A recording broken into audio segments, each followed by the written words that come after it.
Hi guys, welcome to chapter 7 of class 7 geography, जिसका नाम है ह्यूमन एनवायरनमेंट, जिसमें हम पढ़ेंगे सेटलमेंट, ट्रांसपोर्ट और कम्युनिकेशन के बारे में। तो जैसा कि हम जानते हैं कि पुराने ज़माने में लोग कैसे रहते थे, वो बेसिकली पूरी तरीके से नेचर पे डिपेंड रहते थे, अपने फूड के लिए, क्लोथिंग के लिए, शेल्टर के लिए। मतलब अगर उन्हें आसपास के पेड़ में जो खाने मिल रहे हैं वो खाएंगे, नहीं तो हंटिंग करके खाना खाएंगे। कपड़ा पहनने के लिए वो लोग क्या करते थे, या तो नेचर से अगर घास फूस लगा लिया, या फिर किसी जानवर को मार के उसकी चमड़ी का अगर कपड़ा बना लिया तो उससे रहते थे। और बेसिकली रहने के लिए वो पेड़ों पे रहते थे या फिर केव्स वगैरह में रहते थे, गुफा वगैरह में रहते थे। Okay, so they lived in the caves and on trees. Okay, so but as the human intelligence grew, humans begin modified their environment in which they live. मतलब जैसे जैसे ह्यूमन इंटेलिजेंस बढ़ी, हम लोग एप से ह्यूमन बींग्स में आए, और हमारा जो बुद्धि का जब विकास हुआ तो हमने और तरीके अपनाए जिस तरीके से हमने अपनी जिंदगी को बेटर बना सकते हैं। ओके, तो सबसे पहले जानेंगे सेटलमेंट क्या होता है। इस चैप्टर में वही सबसे पहला टॉपिक है। तो settlement are the places where people build their homes. तो जैसे कि आपने ज्योग्राफी वगैरह में भी पढ़ा होगा और भी क्लासेस में अपने, कि सेटलमेंट वो जगह में होते हैं कि जहाँ पे लोग अपना घर बनाते हैं। सो किसी एरिया में, जैसे कोई एक शहर है, तो वहाँ पे आपको उस तरह कई सेटलमेंट मिलेगा, जैसे सिटी का जो सेटलमेंट रहता है, आसपास में बहुत सारे घर रहेंगे, तो वो ऐसी एरिया रहती है जहाँ पे लोग अपने घर बनाते हैं। नेक्स्ट है कि when human beings started practising agriculture, it became necessary to live in the permanent houses. मतलब पहले तो लोग अगर जंगलों में या केव्स वगैरह में रहते थे, लेकिन जैसे जैसे उन्होंने एग्रीकल्चर चालू किया तो उसे खाने को स्टोर करने के लिए, क्रॉप्स को स्टोर करने के लिए जो पैदावार होती थी, उनको चाहिए था कि परमानेंट घर में हम रहेंगे। Okay, so generally settlements grew in areas which were close to water bodies like rivers and areas which had fertile land. मतलब अगर लोगों को रहना है तो पानी के सोर्स के पास में ही रहेंगे ना, नदियों के पास, तालाबों के पास, क्योंकि उसी से अपना जीवन यापन करेंगे। क्योंकि अगर खाना बनाने के लिए भी पानी की जरूरत है, पीने के लिए भी पानी की जरूरत है, तो इस तरीके से हर तरीके से पानी की जरूरत को पूरा करने के लिए ऐसे एरियाज में रहते थे जो वाटर सोर्स जहाँ पे मौजूद हो। और लैंड अगर फर्टाइल रहेगी तो वहां पे अपने अच्छे से वो क्रॉप्स ग्रो कर सकते हैं, प्रोडक्टिविटी बनी रहेगी। Okay, so with the development of trade and commerce, prosperity increase and settlements grew considerably. Okay, so जैसे जैसे लोगों के पास प्रोडक्शन, एग्रीकल्चरल प्रोडक्शन बढ़ गया, तो उन्होंने सोचा कि अब हम व्यापार करेंगे, ट्रेड करेंगे साथ ही साथ, और सेटलमेंट्स और डेंस होते गए और बड़े होते गए। So various civilisations have lived near the source of water. जैसे कि हड़प्पन सिविलाइजेशन सिंधु नदी के पास में थी, जिसे इंडस रिवर कहते हैं। इजिप्शियन सिविलाइजेशन नाइल रिवर के पास में थी। और भी तरीके के जो सिविलाइजेशंस थे वो नदियों के सोर्स के पास में ही थे, क्योंकि कोई राज्य बनाने के लिए, उसको फीड करने के लिए पानी की आवश्यकता है। इसी वजह से ये सब जितने भी सिविलाइजेशंस हुआ करते थे, वो सब पानी के सोर्स के पास हुआ करते थे और बड़ी बड़ी नदियों के पास हुआ करते थे। So next we will get to know what is a site. तो basically a site is a place where settlement develops. तो साइट एक ऐसी जगह है जहाँ पे सेटलमेंट बनती है। जैसे आप कहीं पे कंस्ट्रक्शन का काम चलता है तो कहते हैं ना कि साइट पे काम चल रहा है, मतलब ऐसी जगह पे जहाँ पे और बिल्डिंग्स वगैरह बन रही हैं, तो उसे साइट कहा जाता है। So there are various ideal conditions for the development of a site. मतलब किसी जगह पे सेटलमेंट क्यों होगी, जब वहाँ पे फेवरेबल क्लाइमेट रहेगा कि लोग रह सके, सुटेबल लैंड रहेगा कि वहाँ पे एग्रीकल्चर प्रैक्टिस कर सके या फिर इंडस्ट्रीज वगैरह लगा सके, सोर्स ऑफ वाटर रहेगा ताकि वहाँ पे लोग पानी पी सके और अपनी जीवन की बाकी जरूरतों को पूरा कर सके, फर्टाइल सॉइल रहेगी तो क्रॉप्स को ग्रो कर सकते हैं और पानी की भी आवश्यकता है। तो ये सब, कोई अगर आइडल साइट की अगर आप बात करते हैं तो वहां पे ये सब चीजें होनी चाहिए। ओके, सो जैसे कि हमने बात किया कि सेटलमेंट्स ऐसी जगह पे होती हैं जहां पे लोग अपने घर बनाते हैं। तो सेटलमेंट्स दो तरीके के हो सकते हैं, पहला है टेम्परेरी सेटलमेंट और दूसरा परमानेंट सेटलमेंट। तो जैसे नाम से ही समझ में आ रहा है कि temporary settlement are occupied for a short period of time. जैसे कि टेम्परेरी सेटलमेंट्स कहाँ कहाँ पे होते हैं, जैसे हॉट डेजर्ट्स में होगा या कोल्ड डेजर्ट में होगा, जैसे कि लद्दाख वगैरह में, या फिर डीप फॉरेस्ट में भी टेम्परेरी सेटलमेंट हो सकता है कि मतलब आज यहाँ रह रहे हैं, कल पता नहीं कहाँ रहेंगे, या फिर माउंटेनियस रीजन्स में भी हो सकता है। ओके, सो जो टेम्परेरी सेटलमेंट होता है वहाँ पे people there survive on hunting, gathering and shifting cultivation. तो वहाँ पे बेसिकली लोग कैसे सर्वाइव करते हैं टेम्परेरी सेटलमेंट में, जो रहते हैं कि हंटिंग करके खाना खाएंगे, गैदरिंग करके खाना खाएंगे, या शिफ्टिंग कल्टीवेशन करेंगे। शिफ्टिंग कल्टीवेशन या फिर झूम कल्टीवेशन उसे कहते हैं। जैसे कि कोई फॉरेस्ट का एरिया, वहाँ पे पेड़ों को जला दिया, फिर वहाँ पे अपना कुछ भी उगा दिया, और फिर वहाँ पे खाने के बाद में उसको फिर उस एरिया को छोड़ के कहीं दूसरी जगह चले जाते हैं। ओके, और दूसरा टाइप ऑफ सेटलमेंट है परमानेंट सेटलमेंट। तो permanent settlement, so basically permanent settlement is occupied for long period of time, जहाँ पे लोग अपना परमानेंट घर बनाते हैं और वहाँ पे काफी समय तक रहते हैं, 25-50 साल, तो परमानेंट सेटलमेंट होता है। ओके, सो वहाँ पे हंटिंग और गैदरिंग पे बेसिकली नहीं निर्भर रहते हैं, वो बेसिकली अपना खुद का क्रॉप्स उगाते हैं या आसपास के लोग जो क्रॉप उगाते हैं उसके ऊपर डिपेंड रहते हैं या ट्रेडिंग वगैरह करते हैं। ओके, अभी हम नेक्स्ट पढ़ेंगे ट्रांस ह्यूमंस किसे कहा जाता है। So transhumance basically it is the seasonal movement of people who rear animals and move in search of new pastures. मतलब ऐसे लोग जो जैसे भेड़ बकरी चराते हैं और उनको रखते हैं, तो कहीं किसी एरिया पे अगर वो रह रहे हैं और अपने ग्रेजिंग अपने एनिमल्स को करा रहे हैं, तो वहाँ पे अगर घास जब खत्म हो जाएगी तो फिर नई जगह पे वो चले जाएंगे, क्योंकि अपने एनिमल्स को उन्हें फीड करना है ना। तो अपने एनिमल्स को घास खिलाने के लिए उन्हें अलग अलग जगह पे मूव करते रहते हैं, ट्रांसह्यूमेंस करते रहते हैं, अलग अलग सीजन घूमते रहते हैं, क्योंकि उसी एनिमल्स जो जिन्होंने जिसको उन लोगों ने पाल रखा है, उसी से उनको दूध मिलेगा, उसी से उनको मीट मिलेगा, उसी से उनको हाइड्स या लेदर मिलेगा। इसी वजह से ये लोग मूव करते रहते हैं, क्योंकि एनिमल्स अगर जिंदा रहेंगे तो उनके ऊपर ये लोग डिपेंडेंट रहते हैं, जिंदा रहते हैं।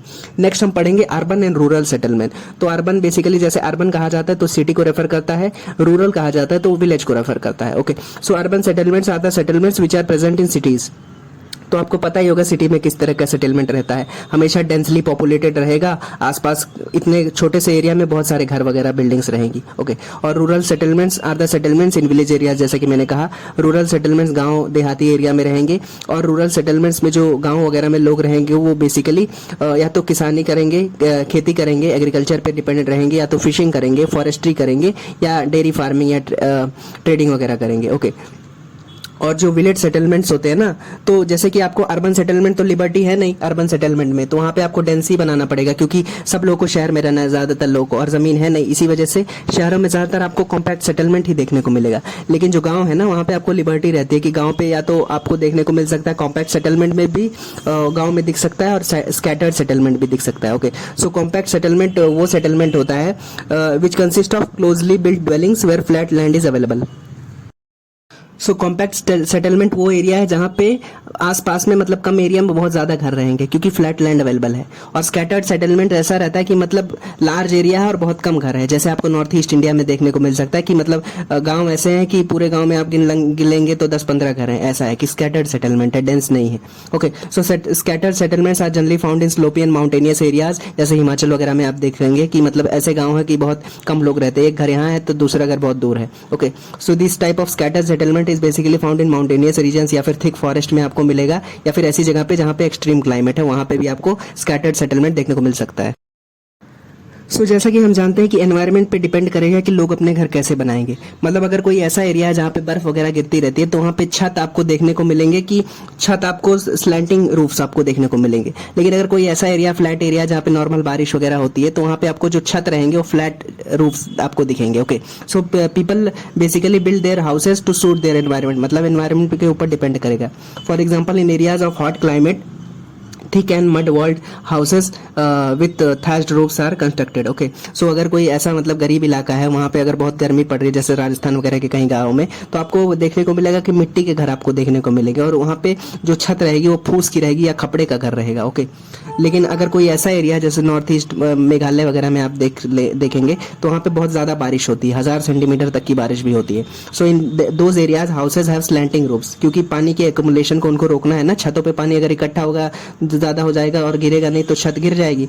Also houses are constructed on raised platform और स्टिल्ट्स। ओके, सो मेघालय वगैरह में फिर ऐसे एरियाज में जैसे वेनिस आप देख सकते हैं, जैसे फ्रांस में एक शहर है वेनिस, तो वहाँ पे भी आप देख सकते हैं कि इस तरीके के घर रहते हैं ना कि हाई प्लेटफॉर्म्स पे रहते हैं, मतलब फट्टे वगैरह पे घर बनाए जाते हैं, रेस्ड प्लेटफॉर्म पे घर बनाए जाते हैं, ताकि बारिश के सीजन में जब बहुत ज़्यादा बारिश हो जाएगी, 1-2 मीटर की बारिश हो जाएगी, तो फिर उन लोग के घर तो डूब जाएंगे। इसी वजह से वो लोग इस तरीके से घर बनाते हैं कि रेस्ड प्लेटफॉर्म पे अपना घर बनाते हैं ताकि घर डूबे नहीं। Okay, so in cities people are mostly engaged in manufacturing, trading and services. तो गांव में लोग ऐसे एग्रीकल्चर, फॉरेस्ट्री, फिशिंग करते हैं, ट्रेडिंग करते हैं, और शहरों में बेसिकली मैन्युफैक्चरिंग करते हैं, इंडस्ट्री वगैरह में काम करते हैं, या फिर सर्विस सेक्टर में ज्यादातर लोग शहरों में काम करते हैं। ओके, अभी इस चैप्टर में नेक्स्ट हमने सेटलमेंट के बारे में पढ़ लिया, नेक्स्ट हम पढ़ेंगे ट्रांसपोर्ट के बारे में और what are the other means of transport. Okay, so जब हम बात करेंगे ट्रांसपोर्ट की, या फिर जिसे हम यातायात कहते हैं, so transport is the means through which people and goods move from one place to other. मतलब ट्रांसपोर्ट एक ऐसा माध्यम है जिससे आप एक जगह से या फिर आपका सामान एक जगह से दूसरी जगह पे जाता है। तो आपका सामान या आप एक जगह से दूसरी जगह में कैसे जाएगा, जब आपको कोई मीन्स ऑफ ट्रांसपोर्ट मिलेगा ना। So in earlier times people use to move और वॉक ऑन एनिमल्स। मतलब अगर लोगों को कहीं पहुंचना होता था तो या तो वो कई कई दिनों तक चलते रहते थे, या फिर जानवरों का इस्तेमाल करते, जैसे घोड़े का इस्तेमाल या गधे का इस्तेमाल या बैलों का इस्तेमाल करते थे एक जगह से दूसरी जगह में जाने में, या फिर डेजर्ट एरिया है तो कैमल्स का इस्तेमाल करते थे। Okay, so in mountain regions yaks were used, yaks को इस्तेमाल किया जाता था सामान वगैरह ढोने के लिए। Okay, so with the development of modern means of transport like trains, trucks, aeroplanes, transport has become time saving and energy saving. मतलब इन सब मीन्स ऑफ ट्रांसपोर्ट से आप जल्दी से किसी भी जगह पे पहुंच सकते हैं, टाइम भी सेव होगा, एनर्जी भी सेव होगी। बस हाँ ये है कि पैसे लगेंगे। तो 4 कॉमन मीन्स ऑफ ट्रांसपोर्ट जो कि हम जानते हैं वो है roadways, railways, Airways and waterways. तो ये सब मीन्स ऑफ ट्रांसपोर्ट से आपने सफर हमेशा से ही किया होगा।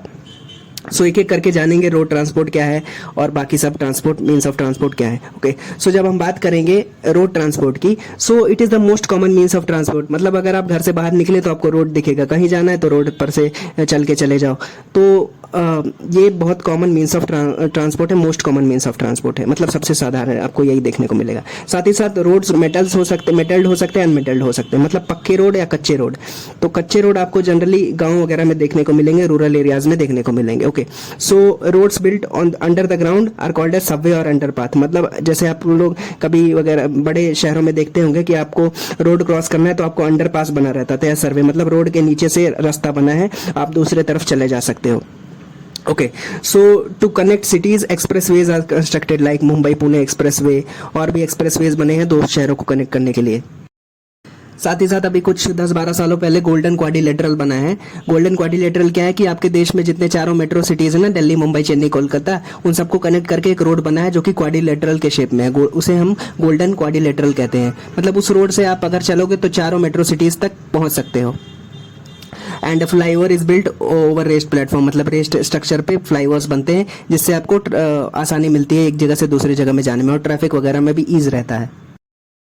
मीन्स ऑफ ट्रांसपोर्ट में नेक्स्ट हम पढ़ेंगे रेलवेज के बारे में। तो रेलवे जैसे आप जानते हैं रेलगाड़ी, it is used for both long and short distances. मतलब आपको शॉर्ट डिस्टेंस के लिए भी रेलवे का इस्तेमाल कर सकते हो, लॉन्ग डिस्टेंस का भी कर सकते हो। वैसे तो रोडवे का भी कर सकते हो, but railway is comparatively cheaper. मतलब ट्रेन से अगर आपको दिल्ली से मुंबई आना है तो अगर आप ट्रेन से आएंगे तो वो सस्ता रहेगा, और रोड से जाएंगे तो महंगा हो सकता है क्योंकि टोल वगैरह भी रहता है। So this is used for transporting goods over long distances. तो हैवी गुड्स को अगर आपको ट्रांसपोर्ट करना है तो आप रेलवे का इस्तेमाल कर सकते हो।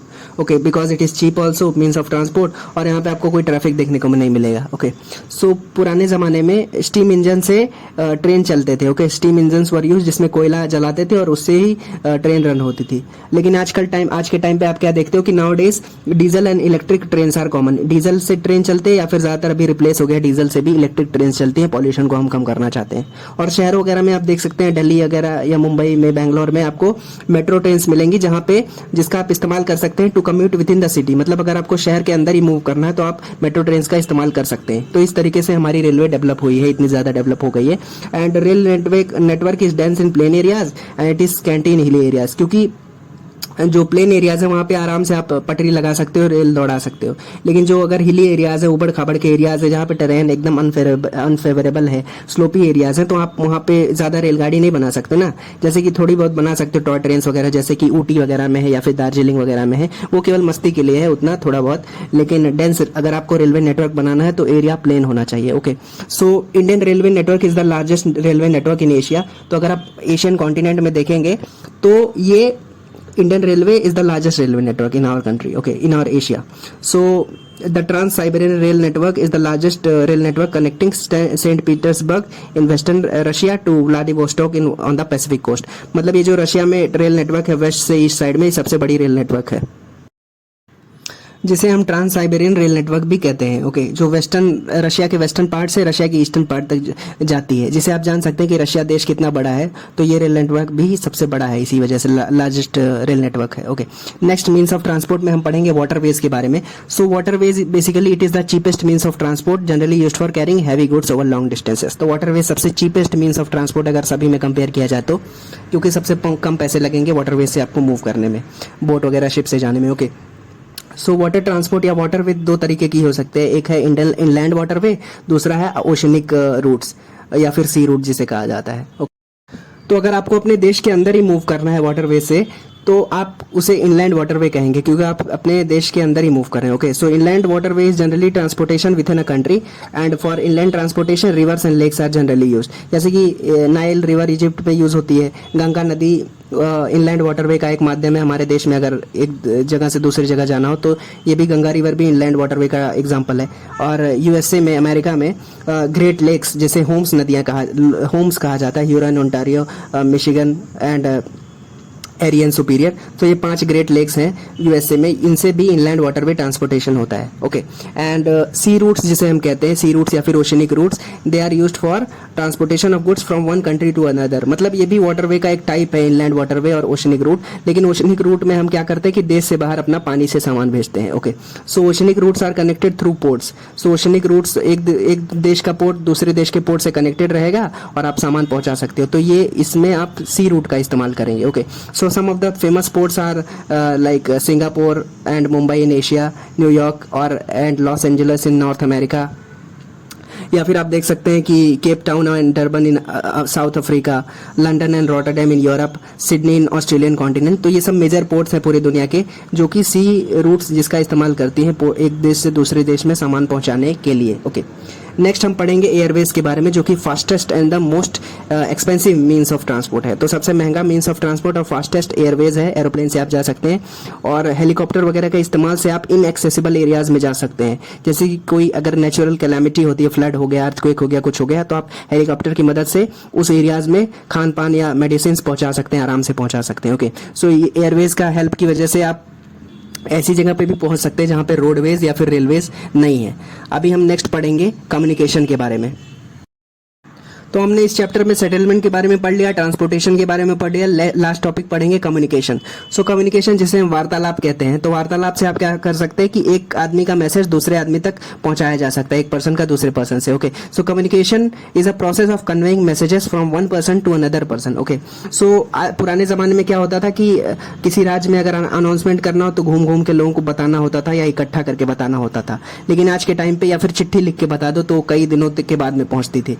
लेकिन आज के समय में क्या हो रहा है कि with the help of newspapers और रेडियोज और television you can reach large audience. तो अगर आप लार्ज मासेस तक पहुंच सकते हैं, इसी वजह से इन सब माध्यमों को, न्यूज़पेपर, रेडियो, टेलीविजन को आप मास मीडिया कहते हैं, क्योंकि इसकी वजह से आप मासेस तक एक चुटकियों में पहुंच सकते हैं। And the internet boom, you all know that has helped us to send messages in seconds. मतलब इंटरनेट की मदद से आप व्हाट्सएप से 1 सेकंड में एक आदमी से दूसरे आदमी तक, चाहे किसी भी देश में हो, मैसेज पहुंचा सकते हैं। तो ये कम्युनिकेशन टेक्नोलॉजी जैसे जैसे डेवलप हुई, कम्युनिकेशन फास्ट होता गया। Okay, and video calls have helped thousands of people far kilometres to feel like magic. मतलब वीडियो कॉल की मदद से आपको लगता है कि हजारों किलोमीटर दूर आप अपने रिलेटिव या दोस्त से बात कर सकते हो और आपको ऐसा लगता है कि ये आदमी तो हमारे बगल में ही बैठा है वीडियो कॉल्स की मदद से। Other means of communication is like cinema जैसे कि आप बॉलीवुड का मैजिक देख ही रहे हैं पूरी दुनिया में।